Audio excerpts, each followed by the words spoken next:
Olá pessoal, tudo bem? Professor Edson passando por aqui. Hoje nós vamos apresentar para vocês como utilizar os chamados vetores dentro dos nossos algoritmos.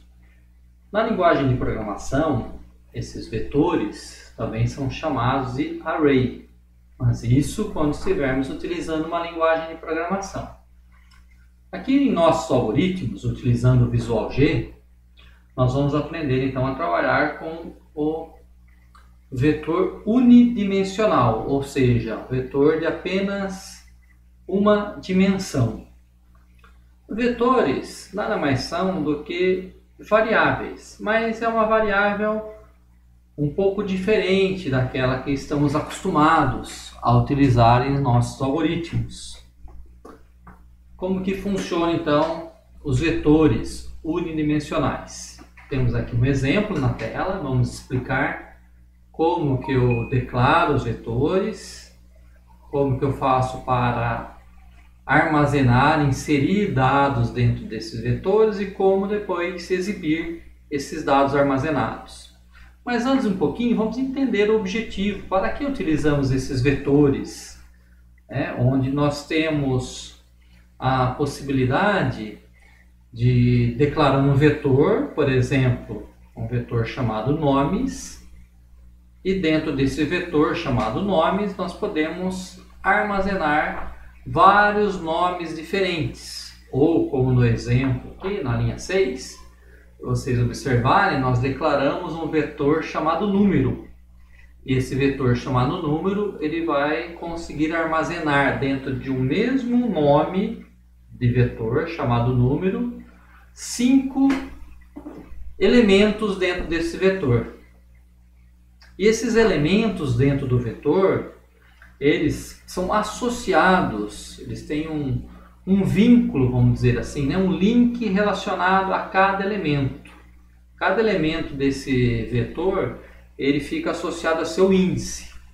Então, o primeiro elemento dentro desse vetor é o índice 0, o segundo elemento é o índice 1 e assim sucessivamente até o último elemento associado ao seu último índice.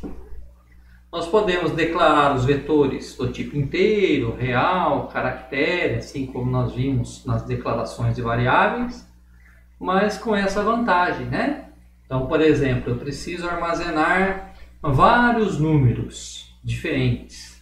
Eu não preciso criar várias variáveis, número 1, variável número 1, variável número 2, variável número 3, variável número 4, variável número 5. Eu crio um vetor, que nada mais é uma variável, que eu defino quantos elementos essa variável, em quantas partes, vamos dizer assim, Como nós pegássemos uma variável e dividíssemos essa mesma variável, entre aspas, em várias partes, fecha aspas. E aí eu consigo, através de uma estrutura de repetição, no caso aqui especificamente a estrutura de repetição para, até, faça, fim para, eu consigo percorrer adicionando os elementos dentro desse vetor e consigo percorrer novamente os elementos desse vetor exibindo os dados. E assim eu tenho uma grande possibilidade de trabalhar com apenas um único nome, mas único nome de variável, mas conseguindo armazenar vários elementos diferentes. Então aqui o nosso nome do algoritmo vetor. Como que eu declaro o vetor? Nome do vetor, que eu chamei aqui de número, 2 pontos, palavrinha-chave vetor, entre colchetes o tamanho desse vetor. Então, de 0 até 4. Então, se nós contarmos quantos elementos tem esse vetor, 0, 1, 2, 3, 4. Então, esse vetor número vai ter 5 partes. Esse vetor número será dividido em 5 partições, vamos falar assim, E dentro de cada parte, dentro de cada partição desse vetor, chamado número, nós podemos armazenar um valor de um número diferente. E ele é do tipo de inteiro, do tipo inteiro. Essa variável i vai ser aquela variável para nós controlarmos as repetições. E aqui nós entramos no primeiro laço de repetição para até faça fim para. Aqui onde nós vamos percorrer cada elemento do vetor e armazenando respectivamente dentro de cada parte do nosso vetor os números. Então vamos ver a primeira parte aqui sendo executada. Tá? Vou até apagar esse trechinho aqui por enquanto, depois eu retorno ele, para a gente poder ver a primeira parte. Então se vocês observarem aqui na área da memória, olha que interessante. Então foi criado aqui número, 4 vezes a variável número, com o mesmo nome. Só que ela tem um índice. Índice 0, índice 1, índice 2, índice 3, índice 4. Portanto, 1, 2, 3, 4, 5 elementos dentro dessa variável. Ou seja, uma variável, como se eu tivesse pego uma variável e dividido ela em várias partes. E agora, dentro de cada parte dessa variável, eu consigo armazenar um valor. Então, por exemplo, armazenar o valor 5 na primeira parte, valor 10, valor 2, valor 80, valor 90, valor 70. 90, parou por aí. Então, nós temos aqui 1, 2, 3, 4, 5, 1, 2, 3, 4, 5 elementos armazenados dentro dessa nossa variável. Ou melhor, dentro desse vetor, que nada mais é de uma variável dividida em várias partes.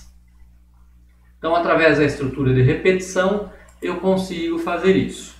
E para exibir, escrever os valores armazenados dentro dessa variável, eu uso a mesma estrutura de repetição para que ele vai percorrendo cada elemento através do seu índice. Então, por isso que eu preciso utilizar a estrutura de repetição, que começa no índice 0 e vai até o índice 4, então índice 0, índice 1, índice 2, índice 3, índice 4.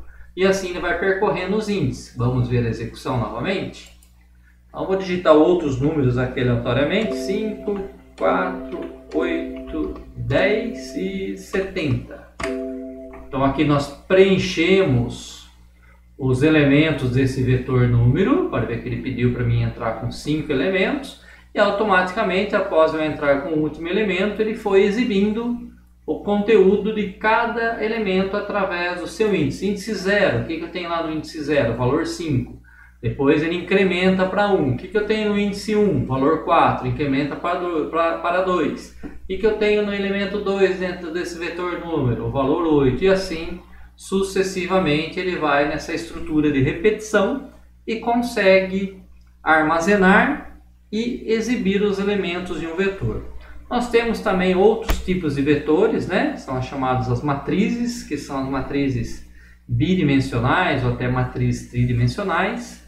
Mas por enquanto, nesta aula, nós estudamos então um vetor do tipo unidimensional, né? Vamos dizer assim, um elemento vetor unidimensional, mas que ele pode ser dividido em várias partes. Unidimensional, vamos pensar uma única linha. Ele não tem linha e coluna, né? Apenas linha. Se fosse uma linha, uma tabela. Pensamos assim, numa tabela dividida em várias partes, essa tabela. E assim foi apresentado para vocês, então, a utilização de vetores, trabalhando aqui na linguagem pseudocódigo.